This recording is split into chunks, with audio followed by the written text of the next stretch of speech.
Hey, what is up, ladies and gentlemen? Welcome back. This is Chimera, and today we're finally getting our Magmar game. Now, like I said before, the Magmar have some of the best, general offensive capabilities in the game.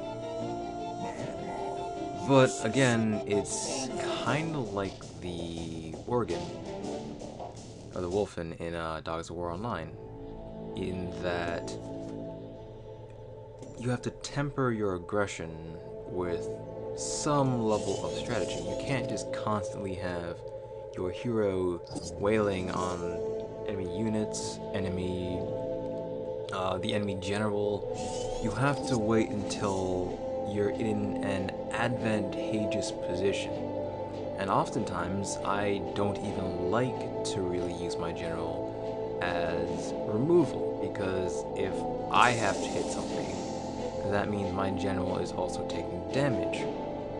Now, I will most likely try a deck that is extremely centrally focused on using the general as removal, but I'm going to have a mix of not only buffs for the general, but also provoke cards and provoke units to keep the heat off the general while he's doing his thing.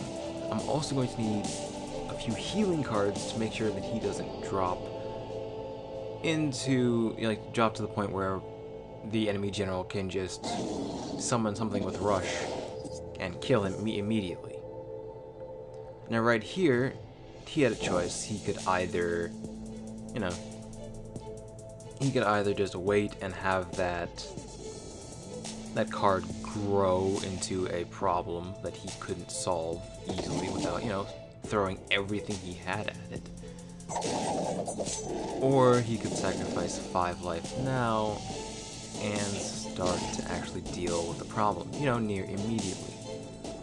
Now, I actually kind of want that Silver Song Corsair because it's a nice card. I could have a deck that's purely focused on killing the general and no one else, turning the game into essentially a damage race. Who can pump out the most damage in an allotted time? Now, with some decks, this simply wouldn't work. Possibly with Magmar, and also possibly with Vitruvian. And honestly, every faction has some sort of hard removal. That's not damage like Songhai, but that's more just destroy this creature and an effect happens, or destroy this creature within these parameters. They have some way to deal with it. Even the Leonar, they have destroy a creature and restore that creature's health back to the general. And honestly, the Leonar, it's two interesting things. Do I use the Leonar as a how do I put this? Because I can use the Leonar as in that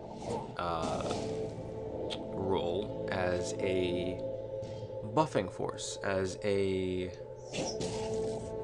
I could use those cards to have an extremely tanky frontline general where I can just sacrifice his creatures, or rather sacrifice my creatures, in order to keep him nearly unkillable.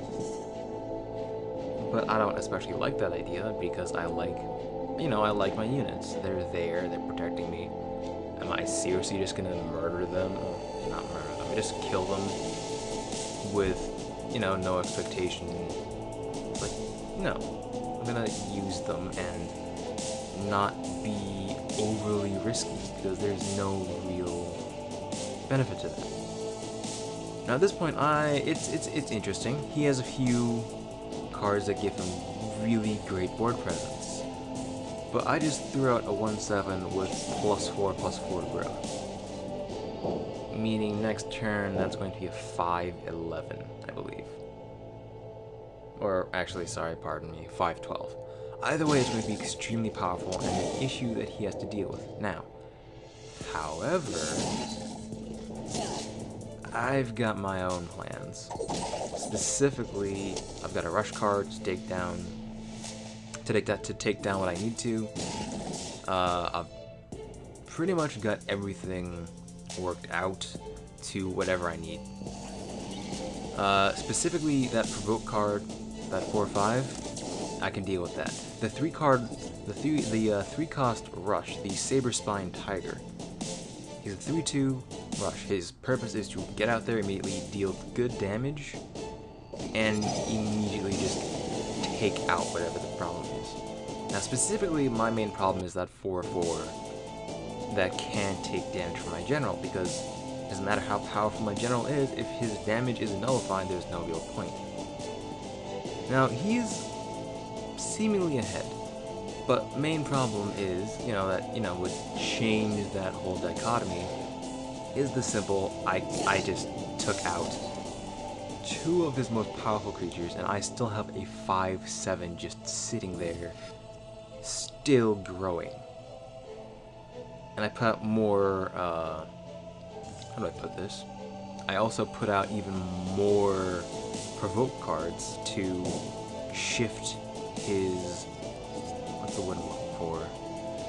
To shift his attention away from me, which is, that's the most important thing. Your general is your most important card. It's like chess. Everything revolves around your king. That's it. No ifs, ands, or buts. Your king is your king. If he dies, you lose. It's kind of funny looking at it.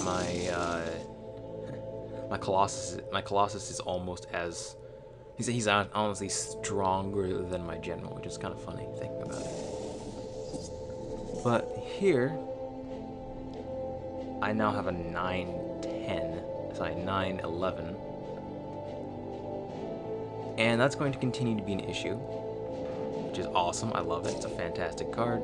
I'm just getting rid of more of his damage elements. Red Senja is a creature I just actually got out of a pack yesterday. She's ridiculous because it means if you want to hurt me, well, good job. You're not really getting as much benefit from this as you think you are, buddy. It's not a good look on you. Now, here, it's kind of interesting, because while he has technical board control in that he has more creatures on the field, same issue that I spoke about a little bit last game, he's split. His cards and his creatures are on one side of the board, his general is alone, with not very many strong units. My general, on the other hand, is pretty well fortified. He has a few units infiltrating his base, but big but, he's now alone. He has wiped out any defenses he had. What he could have done, considering I have no provoke cards, he could have possibly moved his general back some spaces, and then summon something to block the path. If I wasn't a good enough player, I might not have seen the appropriate way to deal with that. But he's crushed. I level up. I get more cards. I also rank up, and that's game. That is game. You guys enjoyed, and I'll see you all in the next one.